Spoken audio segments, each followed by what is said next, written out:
Live. I'm live. I'm live. Hello. This is cool.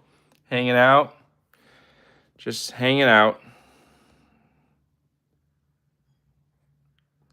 Yeah, let's see. This is cool. I don't know who's joined. Here we go. Can people see me? Cool. Hi. Welcome. I'm here doing the live. Amber's feeling sick. She is sick. She's sick. She's a sick little puppy right now. Feeling all nasally and stuff. It's not fun being sick. Sometimes it's fun being sick. Like when you were a kid, that was awesome. When you were a kid and sick, I loved that. That was really good.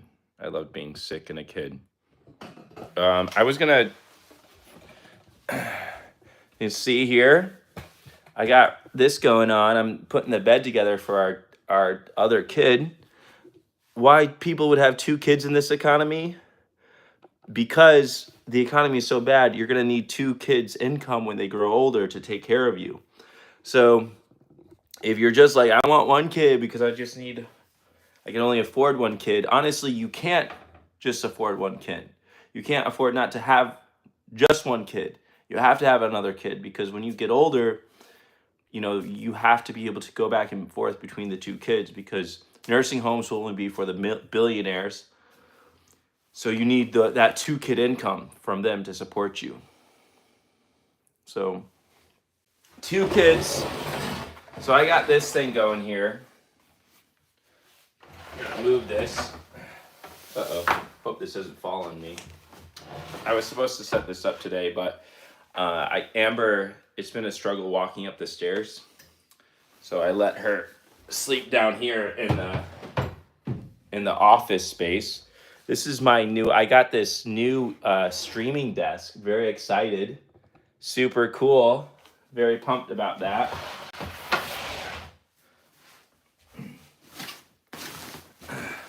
I was just going to talk to you about some of the books you guys are reading. I'd love to hear what books you're reading. Anybody reading anything good? Type it in the chat. Y'all read anything? What color? Oh, you know what? We're renting, so we're not going to paint because I don't want to have to paint it back. This is where it's the office, but we're going to put the baby bed here. And then Amber read that, Americana. She liked it a lot. We're going to put the baby bed here, but then I will have the bassinet upstairs. No Ordinary Duty by Elizabeth Holt. The Defining Decade. Famous Last Words by Gillian McAllister. Ooh, The Color of Law.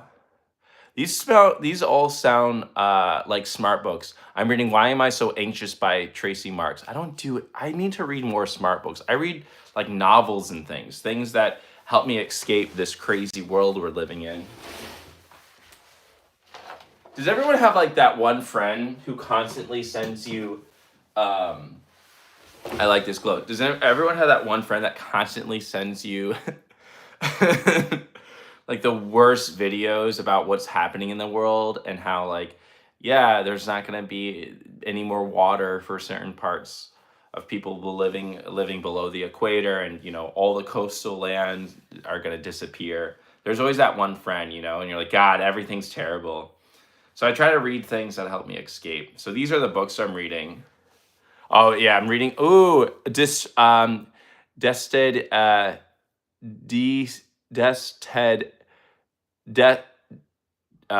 Teddy Egg Roll. I'm reading a bunch of articles because I need to finish my master's thesis.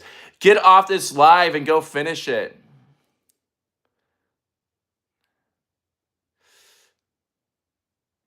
Yeah. My cousin is like this. I muted him on IG. I'm like, I don't need to know. I know things are terrible, but let me just, yeah. let me just. I mean, I do watch them because this friend is, my one of my best friends. All right, yeah, I'm gonna tell you what I'm reading, and what I've read of late. So we'll start with what I'm in the middle of. I'm reading The Future is Female. It's a collection of science fiction stories written by women. It's so fascinating. There is a certain age where science fiction, if you had a woman in it, it was constantly seen as just catering for the man, right? The man was the head of the household. So these are a series of stories from the 70s. All these are from the 70s, where it was all these women challenging those conceptions. And it's really good. There are some really fantastic stories in here that I find haunting and beautiful. Ursula K. Le Guin is in here. I love Ursula K. Le Guin. Joan D. Vinge, love her. And Connie Willis is fantastic. And Vonda McIntyre, I don't know if anybody has heard that, but I love that. Ben Bustin' Booty Berries, the Warrior series. Oh yeah, the Warrior series are really nice. Oh yeah, I can hold this up. If you ever want to just read some old school classic science fiction, but you don't want to get all the patriarchy and misogyny, highly recommend reading this. I got this from the library. I just finished this book, Imaginary Friend. I don't know if you've ever read The Perks of Being a Wallflower, but this is his second book. This guy has only written 2 books. The first one was The Perks of Being a Wallflower, and then he wrote this one. And I read the first half of this book in about like a night. I read the first half of this book in a night, and then there's a reveal like halfway through the book, and it took me another like month to finish. It's very thick, but this book went so downhill. This was probably the most disappointing read I've had. And I love The Perks of Being a Wallflower. Like, exactly, Kay. I cried so much reading. Yeah. I was teacher. I was actually a math and science teacher. So I can't recommend this book. I wish it ended well. And it had so many good reviews. Like, all these people had amazing things to say about it, but it was so disappointing. And you know why they had amazing things to say about it? Because people who blurb books only read the first half. I read the full thing, and it was downhill all the way. So disappointing. Okay, this book, holy crap. I have been reading this and shivering. I get goosebumps up my hands. Like, I had to put this down. And also, I have been reading this downstairs.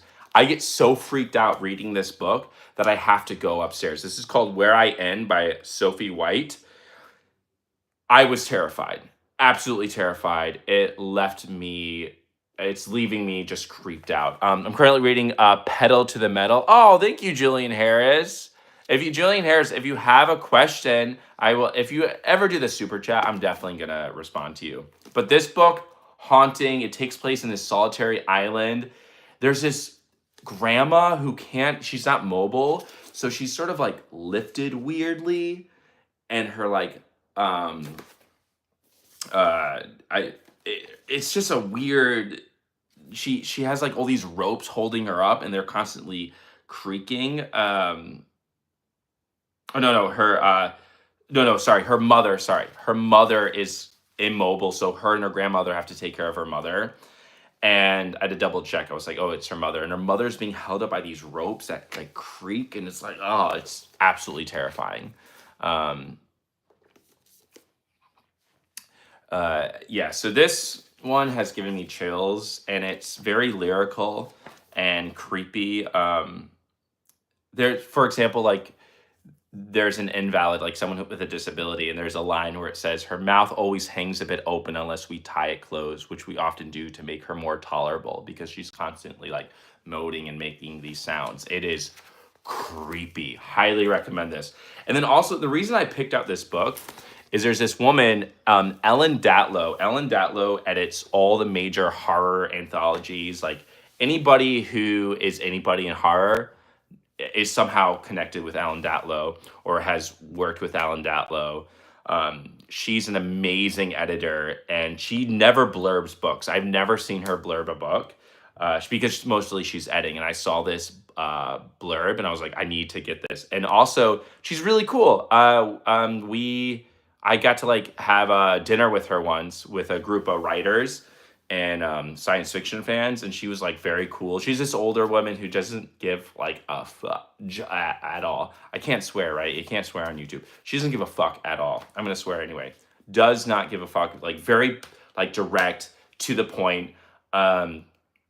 She was telling me how she worked with a very famous science fiction author who was like, yeah, he's a great editor, but his writing was complete trash. Like says exactly what she means.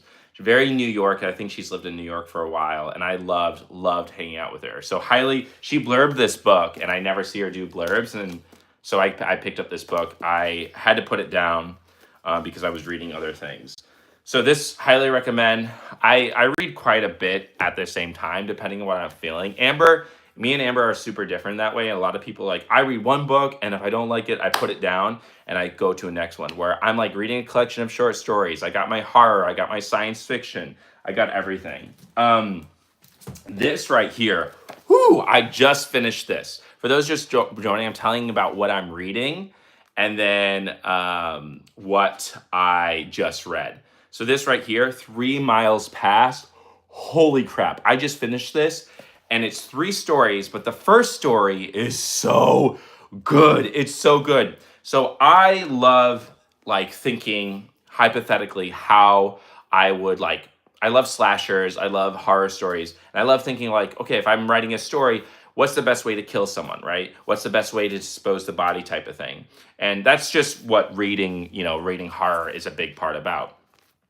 And the way the serial killer disposes bodies in this, basically he finds dogs from the dog pound, cuts them open, and then hides the bodies inside there, and then throws them out and have 18-wheelers run them over. So he sews up like the limbs inside these dogs after he kills them, and then have them become roadkill. And it's such a messed up way, but don't worry, the serial killer, Stephen Graham Jones knows how to write serial killers for sure, but he also is very interested in justice and weirdness.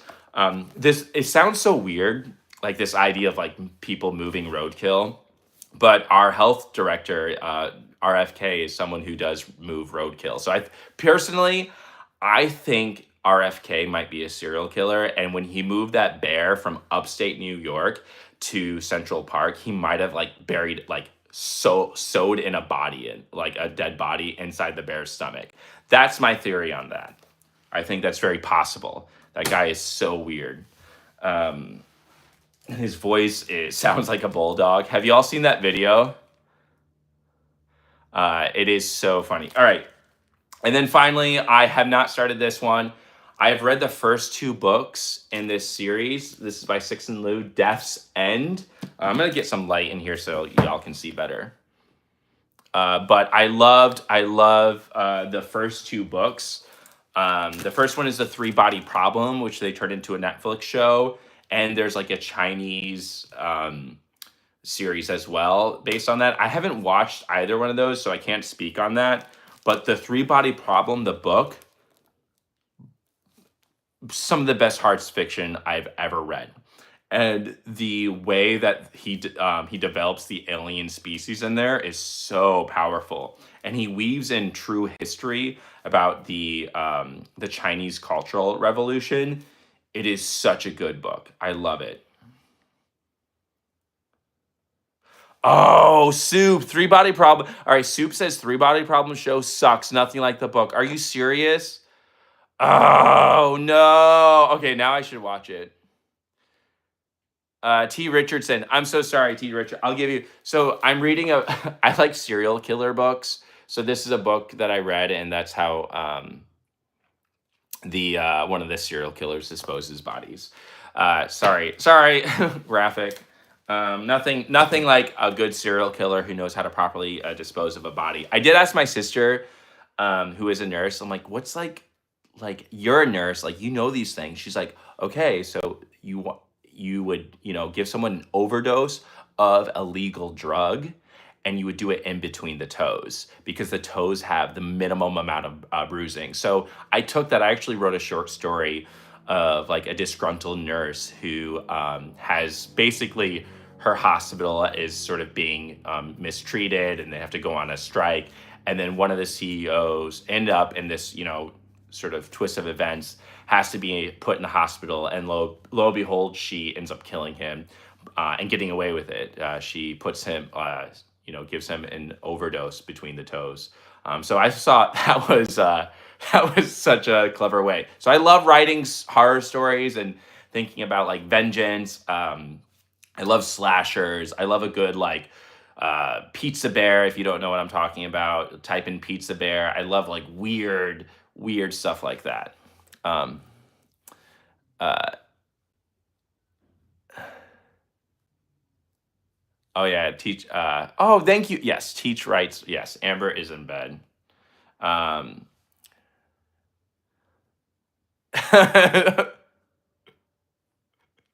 I know. I'm sorry. I love stories, and I love these kinds of stuff. So, and then the other book I'm like about to finish. I think I left it out in the car. It's called The Buffalo Hunter, and it's his other book that I'm reading. But I am so excited to finish this series, like get this over with. And then finally, the other book I just finished, it's a classic science fiction, Robert Heinlein. Whenever you go back and read these older guys, so Heinlein is one of the fathers of science fiction. If you've One of my favorite short stories is called All You Zombies, and it was turned into a movie with Ethan Hawke called Predestination. And that movie is phenomenal. One of Amber's line sisters came over. This was in Chicago. Came over. We were hanging out. I was like, "Oh, we should watch this movie, Predestination," and it's really good. So we sit down, we watch it. This movie was so intense that her line sister ended up missing her flight to get back to DC. I think it was DC. Because we were discussing like a deep dive of the film Predestination. So the film Predestination is based off of a short story by this guy, Robert Heinlein. And The Puppet Masters is a classic science fiction novel. It's right, light changes life. The book is really good too. The short story, it's called All You Zombies, highly recommend. Also, I got to get some water real quick. Sorry, y'all. You know how it gets. You got to get water. Um, this is a very special kind of water. I love a good water. Yeah. All You Zombies, phenomenal. Highly recommend. Hydration is critical. But I'm reading this book, and the ideas in the book are so good, right? But then you like come to like scenes where they talk about like how women are just unbearable. And it's like here's an example of a character talking in this book where he's like, most women are damn fools and children, but they've got more range than we've got. The brave ones are braver, the good ones are better, and the vile ones are viler, for that matter. So there's like a level of misogyny that a lot of the characters have because a lot of his books are written in the 50s. So he's like, I get it. He's writing from a character perspective. Um, and so that was sort of like super funny to me. But you do get a lot of that misogyny inside Robert Heinlein book. Surprisingly, though, for Heinlein, right? He was incredibly progressive for his time, and he does put women in his books in a way that like Asimov or especially Philip K. Dick or Ray Bradbury did not. Ray Bradbury, Isaac Asimov, the guy who did iRobot. I've read a lot of their stuff, but Heinlein is honestly the best out of all those. So that's the things. So these are the books that I've just finished. These are the books I've just finished. 3 Miles Past, cannot recommend this enough. One of my all-time ways to dispose of a body by a serial killer. Highly recommend. The Puppet Masters.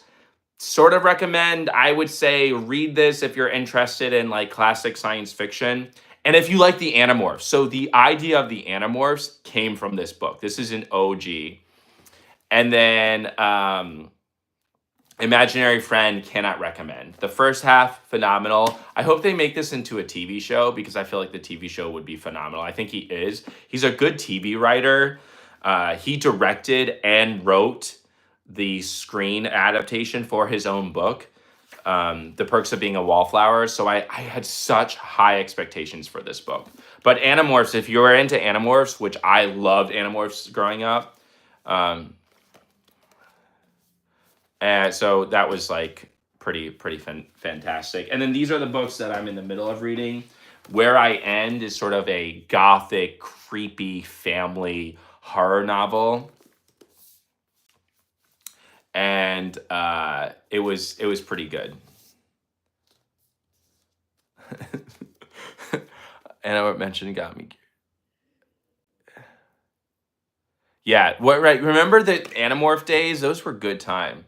The first, and then the first book. This is a collection of short stories of women who were writing in the 1970s, and so this is what I'm reading. So I'm reading these two I'm in the middle of, and then this one I'm about to start. I'm about to start this one, and so I read a lot. I try to do like a book or two a week.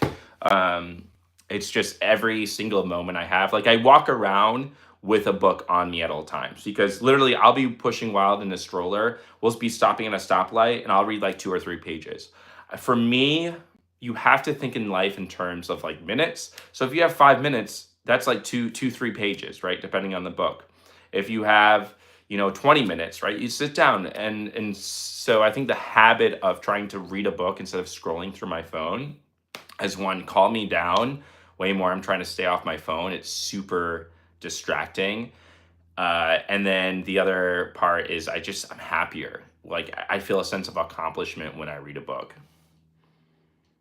Um, oh yeah, that Ren, what a good idea. I want to find a a collect like the Grimm Brothers fairy tale collection, like with the original, because that shit is dark. Like kids die in those books, right? The original Grimm Brothers fairy tale collection, that shit is fucked up. It is slasher, it is violent. People go through it. It is very, very violent. I want to find a collection of those, but with like child. Yeah, it's absolutely morbid. Uh, and even like the Little Mermaid, right? The Little Mermaid, she isn't like her tongue ripped out or something? Ren, help me out here. Like what's some of the I read them a while ago. I had the collection. Because or Anderson. I know maybe it's Anderson's fairy tales. It would be awesome to get a collection of the Grimm fairy tale, but with cool animation because I really want to read that to Wild. I've been trying to read that kind of stuff.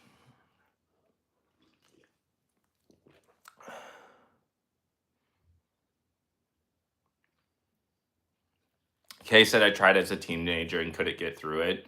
Yeah, yeah. Rumpelstiltskin messed up.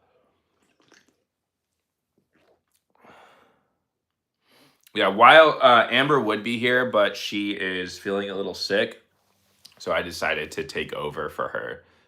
Yeah, yeah. The kids do not always survive in the fairy tale books, which is how like life is, right? Like uh, it has a reflection of what's going on in our world today, and being like, this is terrible. I am, yeah. So highly recommend those.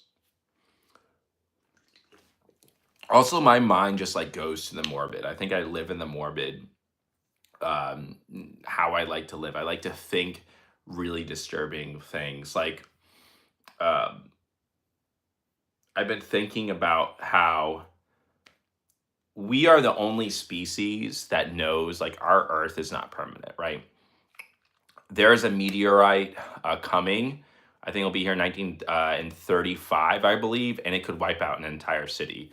We are not invisible. A fox, there's a raccoon that's been hanging outside our house, running back and forth. That raccoon doesn't know that our world can just implode, right? And there's a very famous movie that ends, I won't tell you, but there's a very famous movie that ends with like a meteorite just destroying all of Earth and all of history. Eventually, our sun will expand and it's going to consume Earth. Eventually, everything that we know of human history will end. And I was thinking about that today and how important it is for us to start genetically modifying our bodies so that we can deal with radiation in space for space travel. So if I can, we really need to start developing CRISPR, making sure that we can sort of get off this Earth in a certain time.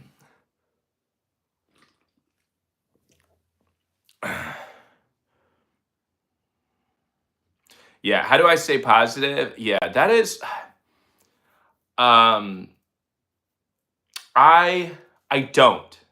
I don't stay positive. I live in this space. But what is therapeutic is I sit down and I journal these ideas, right? I take, for example, a thing that makes me really upset is people not being justly paid, right? And that makes me so mad. I hate that nurses, especially predominantly women professions, teachers, nurses, women do not get paid rightly. So what do I do with that, right? I stay positive by writing a short story of a nurse murdering and killing one of the execs of a hospital who requires her services, but she does it and get away. She does it and gets away with it, and that helps ending the strike. So I like to do a lot of writing. I like create this head canning in my head to resolve these terrible things. Powell's is great. Um, ooh, uh, I think yeah, that's one of the ways. Like, how do you stay positive? I think also, oh yeah, that's right. Oh, Ren. Yeah, yeah, yeah. I the other way I stay positive, I definitely do a lot of writing. So Grim Didson, yeah, yes, Ren. I just finished it. That's right. The golden slipper cuts off people's feet. It slices the toes off. That is so cool. I am sick and tired of having to no. Okay. There that would be, there is an invention for that, Reba Fluff. It is called a it is called a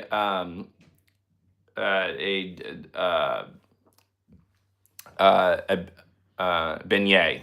Go get a beignet, put a little powdered sugar on it, and that will help with you ever wiping your butt again.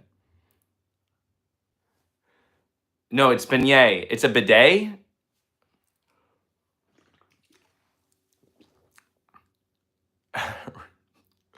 Amber is currently out of commission. I'm drinking some water. It's delicious. I highly recommend this water. Oh, thank you, Julian Harris. Stop it. Stop it. I would have tried your leftover makeover, but salmon is sure for. Uh, yeah, I did make some food. With salmon, like a cheesy salmon, and Amber was not having it. The baby was we went to the library today. We got a bunch of kids books. Taylor, what book are you reading? What's a book? Oh, Octavia Butler. Shoot, I totally forgot. I was supposed to go to an Octavia Butler event tonight. There, all her dang. That's right. That was tonight. So one of my favorite places in LA is the Huntington Gardens. It looks like something that was transported from France. It has a Versailles kind of feel, and a lot of Octavia Butler's original works and manuscripts are actually stored there at the Huntington Gardens. They have a library, and so I highly recommend you going there. And they were doing a special talk today. Um, Yeah, where's I should actually wake up wild because she took a nap. I She was not going down today. Her nap is between like 1:30 and 2:30, and we were at the library. We came back around like 2. I got her some food, we hung out, and then around 2:30 I tried to put her to sleep and she would not go to bed. Like she kept on getting up. She's like, "I got to get up. I got to poop. I got to pee," which she did, but then she would like run into the room that I am now cuz Amber was feeling sick and I tried to like keep her away. And so that was really, really frustrating. Do you read any Nick Cutter? I haven't read Nick Cutter. Winadote. That's an incredible name. Winadote. Is Wilde your daughter's real name? It sure is. And Wilde, she is named after Oscar Wilde, my favorite queer. I love him so much. He was fantastic. He still is fantastic. Um, big fan of Oscar Wilde. Aw, Shada, I am so glad that I'm connecting with the youth of today because let me say, when I was a teacher, I struggled with connecting with the youth, you know. No, I was pretty good. Okay, so Janice Brummett, Ben, give me a book suggestion to read while working elections this weekend. All right, I got a good book recommendation for you. If you're working elections, uh, I would say, well, first I would ask, what do you like? What do you like to read? I always like to say, hey, what do you like to read? Um, I don't like giving because I give suggestions based on my personal taste, but I don't like to give suggestions because I could be like, hey, you should read The Only Good Indians. I always recommend The Only Good Indians, but let's just say a antler gets like stuck through someone's like mouth and like out through their neck. And it's very, very violent. One of the most violent books I have um, ever read. It's so good though. Highly recommend it. But if you don't like people getting eviscerated, then maybe The Only Good Indians is not for you.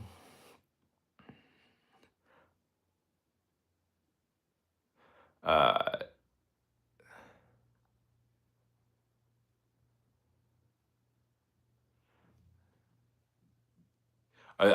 Read the Deep by Nick Cutter. Okay, Nick Cutter sounds so familiar. It's Elise. Is it one of those books you like cannot put down? You start it. Yeah. I'll Janice, I would say I love The Only Good Indians. Stephen Graham Jones is my favorite living author. He's Blackfoot. He incorporate a lot of like Blackfoot kind of culture in it, and a lot of like reservation culture, like res culture, rez. If you've ever read The Absolute True Diary of a Part-Time Indian, that's sort of the vibe Stephen Graham Jones gives. Like sort of that's the culture he's writing from, but with like slasher horror. It will keep you up. It will keep you up. It's very good. Highly recommend. Aw, good night, Ben. Glad I made the live. It's time to put down the kiddos on the East Coast. Yes, Soup. Thank you, Soup. Aw. Elise, guys, read the yeah. Okay, I'm gonna check out Nick Cutter. I need something um to like not be able to put down. Stephen Graham Jones for me is somebody, especially The Only Good Indians. I did not put that book down. I'm reading his most current book, The Buffalo Hunter Hunter. That book has made me look at the West in a very different way. That he vividly describes how the white men, like my people, were going out and just eviscerating the buffalo, just destroying them, cutting them like in droves. And there would just be piles of carcasses. They used to roam these lands, right? They were out throughout, the our Pacific Northwest, the Midwest, and that's where there were, millions of them, and we completely eviscerated. And so the Buffalo Hunter is about a certain individual who goes and he hunts the buffalo hunters and he does terrible things to them. So I would say it's like Inglorious Bastards, you know, that satisfaction of like seeing Nazis destroyed.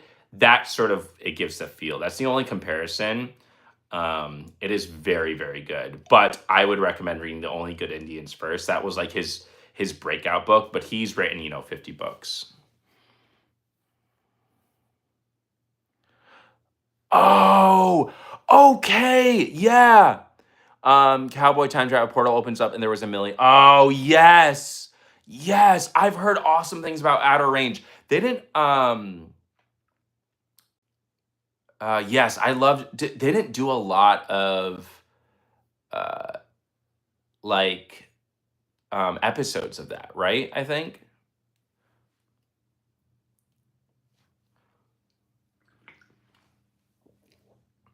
Oh yeah, I like Dave Cullen. Yep. I've not read that book, but I've heard great things about it. Yeah, okay, okay. I was gonna start Outer Range because it looked right up my alley, and then they canceled it after season 2, and I was like, "Fudge!" I was so disappointed. Oh yeah, yeah. Elise, one of my good friends, her name's Elise.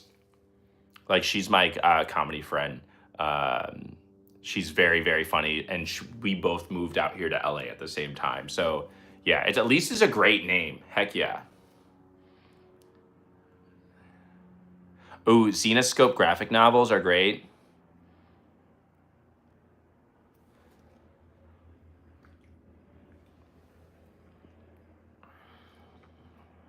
but we ain't. All right, y'all. It's about that time where I need to wake up Wild to make sure, and then put her down in 2 hours. Oh my God, Taylor, I've read. Hold on,